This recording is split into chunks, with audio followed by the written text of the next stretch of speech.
The PIAT existed because other answers failed. British infantry needed a portable anti-tank projector. Conventional anti-tank rifles were heavy and ineffective. Rifle grenades lacked range and destructive power. Armour thickness increased faster than rifle performance. The War Office required a new mechanism. The solution came from spigot mortar research. Lieutenant Colonel Stuart Blacker had investigated spigot systems. His Blacker Bombard showed the concept's potential. The Bombard proved bulky and position-bound, though. Major Millis Jeffress inherited Blacker's shoulder-fired prototype. Jeffress worked within the unconventional MD-1 development organisation. MD-1 prioritised weapons deliverable quickly with minimal tooling. Jeffress disassembled the early shoulder gun on his floor. He analysed the weak points in casing and spigot. Then he combined the spigot principle with shape charges. The objective became a compact shoulder-fired anti-tank projector. The result evolved into the Projector Infantry anti-tank. The official abbreviation became PIAT in paperwork. Production approval followed after successful penetration demonstrations. The PIAT's basic statistics were simple and deliberate. It weighed approximately 32 pounds loaded. Overall length was about 39 inches. Caliber nominally measured 83 mm at the warhead. The launcher body used thin rolled steel sections. The tube enclosed the spigot, spring, and trigger group. A shallow trough at the muzzle supported the bomb. At the rear sat the padded shoulder plate. Aperture sights mounted on the tube's upper surface. The sight pattern remained rudimentary but functional. Internally, that the spigot defined the weapon's character. Instead of a barrel, a steel rod moved. This rod slid along the axis toward the bomb. Its forward end fitted into the bomb's hollow tail.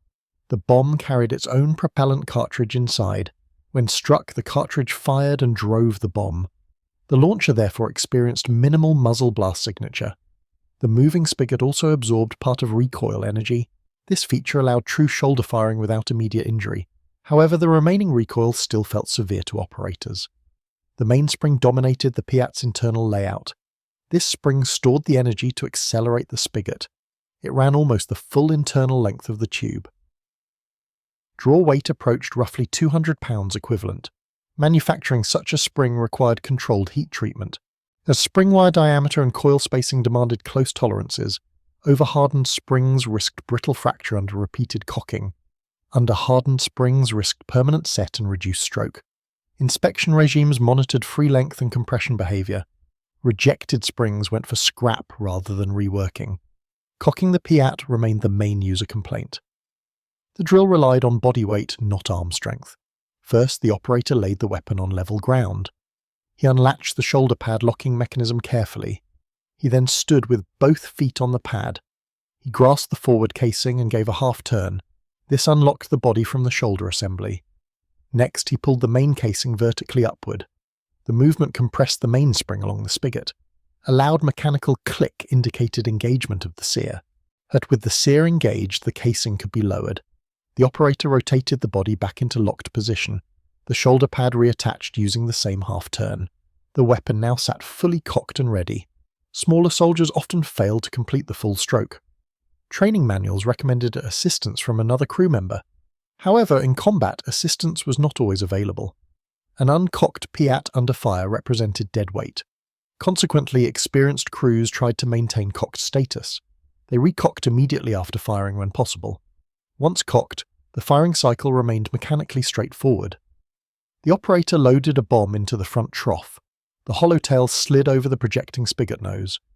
The bomb's propellant cartridge aligned with the spigot striker. The firer took position in covered. A stable firing posture. He braced the shoulder pad firmly against cover or shoulder. He aligned the aperture sight with the intended target. He applied steady pressure to the trigger lever. The trigger released the sear holding the compressed spring. The spring drove the spigot forward at high speed. The spigot nose impacted the propellant cartridge primer. The primer ignited the small propellant charge within. Gases expanded inside the bomb's tail tube rapidly. These gases forced the bomb off the spigot face. As the bomb departed, the spigot continued forward slightly. Residual pressure then pushed the spigot backwards again. This rearward motion recompressed the mainspring automatically. If stroke length and timing were correct, it recocked. In ideal conditions, recoil energy restored the cocked condition. In practice, an incomplete recocking sometimes occurred after firing. Incomplete recocking left the spigot short of sear engagement. The operator then had a partially compressed spring. He had to repeat the full manual cocking drill. This requirement created significant downtime between shots. Under combat conditions, this downtime felt operationally dangerous. Misalignment, fouling, or weak springs increased recocking failures. Ammunition variations also affected available recoil energy. As a result, training emphasized realistic recocking expectations. Crews did not rely on automatic recocking under stress. Instead, they planned positions assuming limited sustained rate. The PIAT bomb combined several technical subsystems. The overall bomb weight stood around 2.5 pounds. The warhead used a shaped charge design. At an internal metal cone formed the hollow charge liner. Explosive filling surrounded this recessed conical liner. On impact, the explosive collapsed the liner into a jet. This high-velocity jet concentrated energy on a small area. The jet penetrated armour independent of projectile velocity. Penetration figures reached roughly 100 mm nominally. Standoff distance between liner and armour remained critical for performance. A simple nose fuse initiated the shaped charge on impact. The fuse had to function at oblique striking angles. It also had to remain safe during handling and loading. Inside the tail, the propellant cartridge occupied a separate compartment. This cartridge used a relatively small propellant charge. The charge mainly provided initial launch velocity and sin. Had the bomb's tail fin stabilize flight without rifling. Manufacturing bombs involved casting, machining, and precise explosive loading. Explosive casting required temperature-controlled filling operations. Each batch underwent random sample ballistic and fuse testing. The projector's ballistic performance reflected design compromises. Direct fire effective range approximated 115 yards. Maximum indirect fire distance approached 350 yards. Muzzle velocity remained low compared with conventional guns. Figures around 250 feet per second were typical. Low velocity increased required elevation and lead estimation. Trajectory became noticeably curved even at modest ranges. However, shaped charge performance was independent of impact velocity. The bomb needed only reliable fuse action on target. Her armour penetration remained similar across most engagement ranges. The PIAT offered several quantifiable tactical advantages. First, the spigot design produced no rearward back blast. Operators could fire from enclosed rooms safely. This contrasted with rocket launchers producing hazardous exhaust. Second, the large caliber warhead supported substantial shaped charges. The absence of a conventional barrel removed caliber constraints. Third, the construction used mainly simple steel fabrications. This suited wartime industrial capacity under materials pressure. Fourth, the minimal muzzle flash assisted concealment after firing. These factors justified adoption despite significant handling drawbacks. Several disadvantages also emerged in official assessments. The weapon's mass burdened infantry sections already carrying equipment. The length and bulk complicated movement through tight urban interiors. Cocking effort exceeded comfortable limits for many soldiers. Recoil remained severe, particularly from unsupported standing positions. Early ammunition lots suffered from unreliable fuse functioning. Trial reports recorded a notable proportion of blind rounds. Operational trials showed limited hit probability at 100 yards. Reported figures suggested roughly 60% hit rates. Of those hits, some bombs still failed to detonate. Development history reflected iterative engineering and bureaucratic negotiation.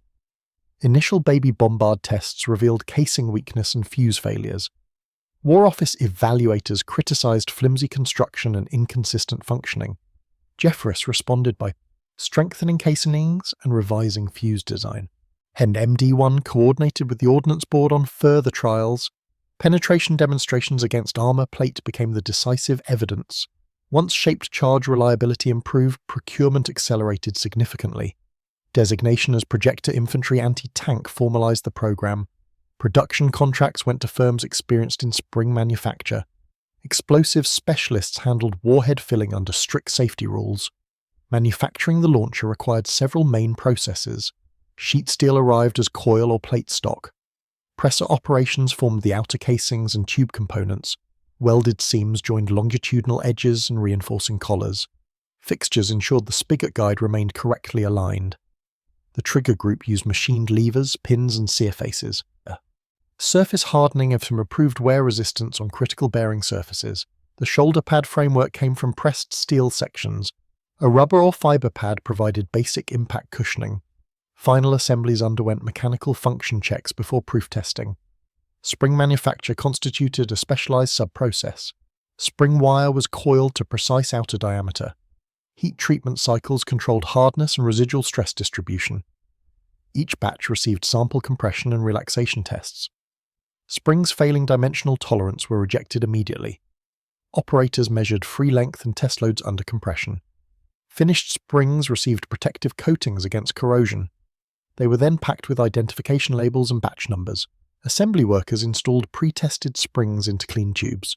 The post-assembly checks verified correct cocking stroke and spigot travel. Bomb production formed a separate industrial stream. Warhead bodies were cast or machined to specification. Internal surfaces for the liner required smooth finish. Metal cones for liners were pressed from the selected alloys. Explosive filling used melt-cast processes in heating kettles. Workers poured controlled quantities into preheated warhead cavities. Cooling regimes prevented voids and ensured uniform density. Loaded warheads underwent X-ray or weight-based inspections. Tail units, fins and cartridges were attached after inspection.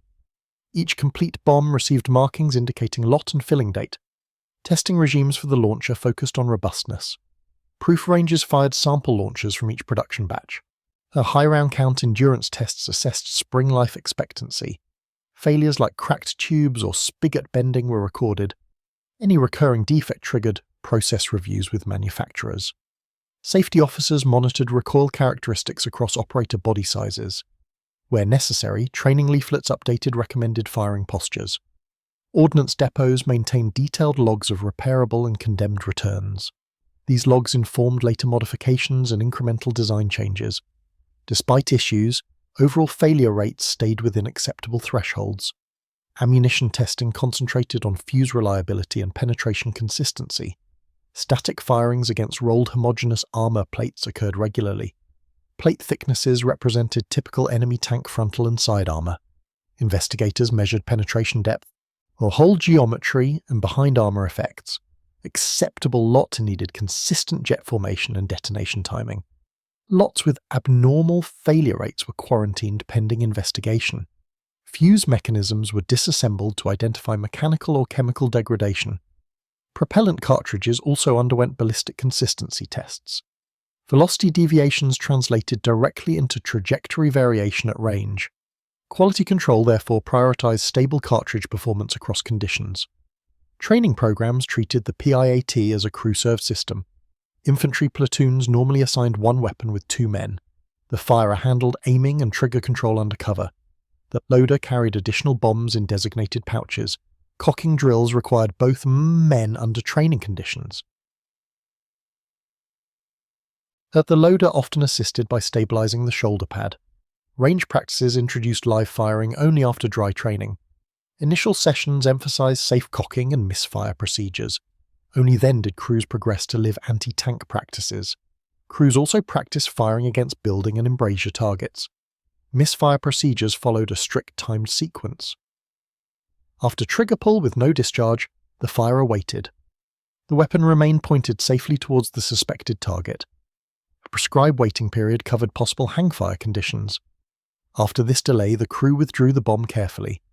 They inspected the tail cartridge and fuse visually. Suspected defective rounds were placed in designated dud containers. The launcher's spigot tip was checked for fouling, in case any contamination risked further misfires or incomplete recocking events. Cleaning kits included brushes sized for the spigot and trough. Field use imposed additional procedural adaptations. Crews frequently dug shallow firing pits or recesses. These provided cover against tracer and machine gun fire. The shoulder pad braced against firm earth or sandbags. Urban fighting often involved firing from building interiors. Crews removed window glass to avoid secondary fragments. They avoided positioning directly behind narrow apertures. Low muzzle blast allowed firing from confined stair landings. However, debris and dust still affected post-shot observation. Operators therefore coordinated closely with nearby riflemen and observers. Tactics emphasized short-range ambush employment. Commanders cited PIAT teams on likely tank approaches. Hedge lines, walls, and building corners provided concealment. Engagement ranges ideally remained under 75 yards. Short distances compensated for limited accuracy and curved trajectory. Side or rear aspect shots maximized effective penetration probability. Crews received range estimation and lead training with silhouettes. They learned to wait for favorable angles and distances. Premature long-range firing risked exposure without effective damage. Conservation of bombs mattered, given limited carried ammunition. The projector's role extended beyond anti-tank engagements. Official documents authorized its use against fortified positions. Bomb blast effects proved useful against walls and embrasures. Indirect fire drills treated the PIAT as improvised light mortar. For this, crews rested the shoulder pad on ground. So they elevated the launcher using improvised supports or bipods. Fire direction used range tables and angle markings where available. This role extended the weapon's utility within infantry platoons. However, indirect fire consumed scarce shaped charge ammunition. Commanders therefore restricted such tasks to specific situations. Operational feedback produced a mixed quantitative picture. Some reports recorded decisive tank kills at close range. Case files described armour penetration followed by internal fires. Other reports highlighted failure to detonate on firm hits. Investigation traced many failures to fuse or filling defects. Environmental storage conditions also affected explosive stability. High humidity and temperature cycles degraded certain components over time. The depot warriors gradually incorporated improved packaging and rotation practices.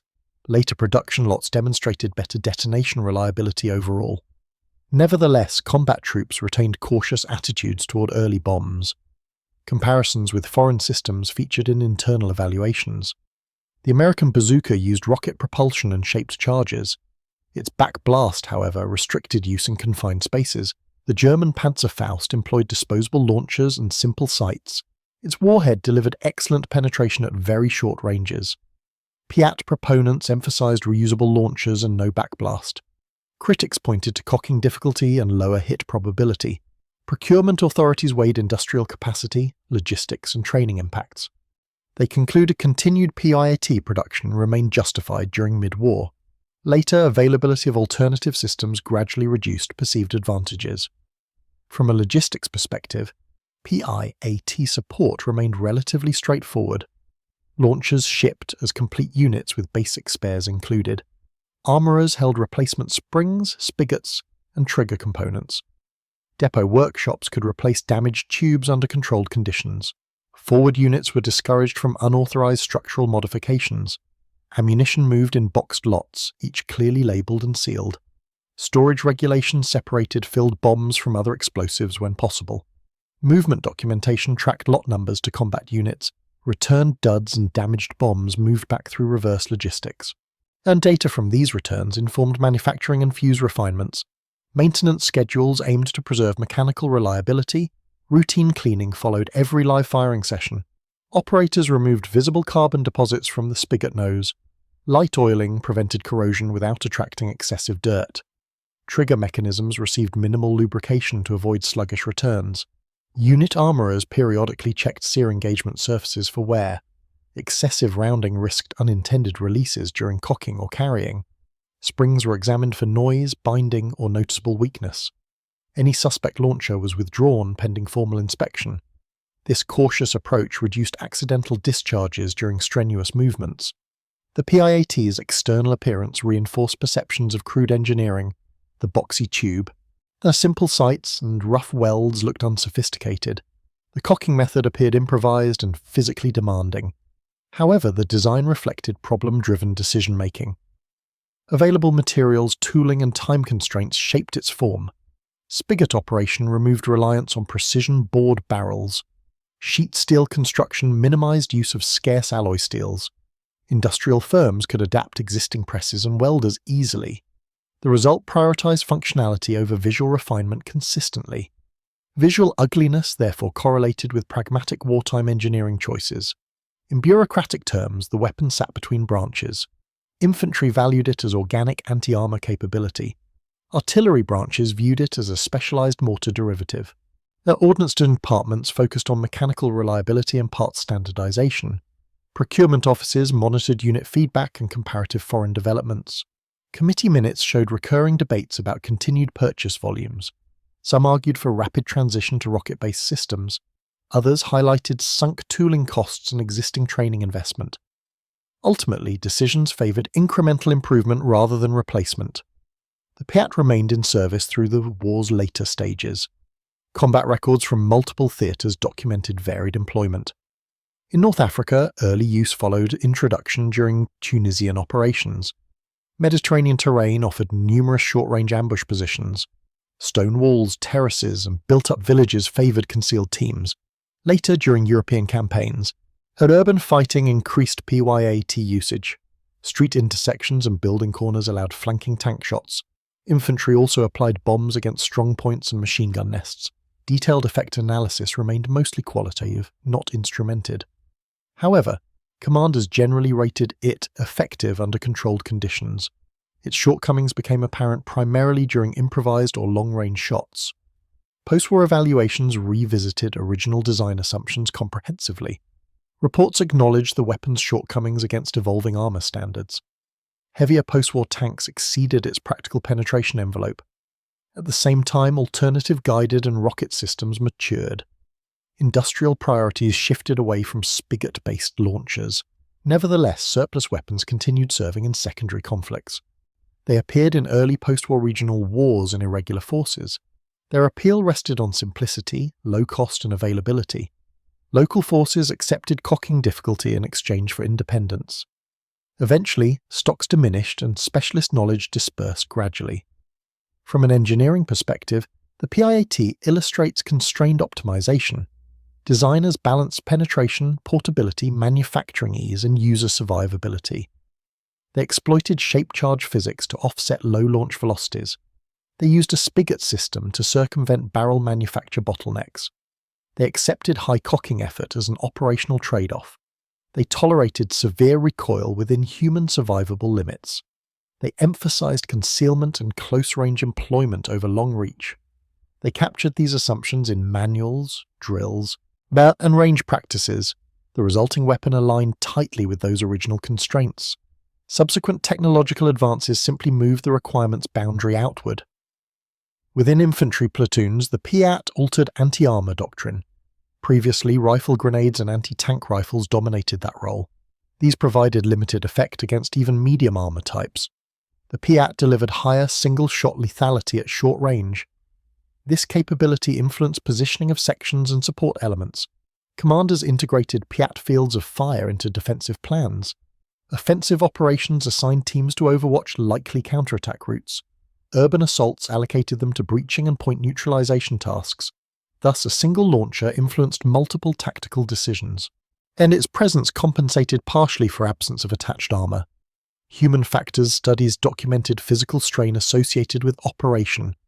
Repeated cocking cycles induced fatigue rapidly during prolonged engagements. Operators experienced bruising from shoulder impact after multiple firings.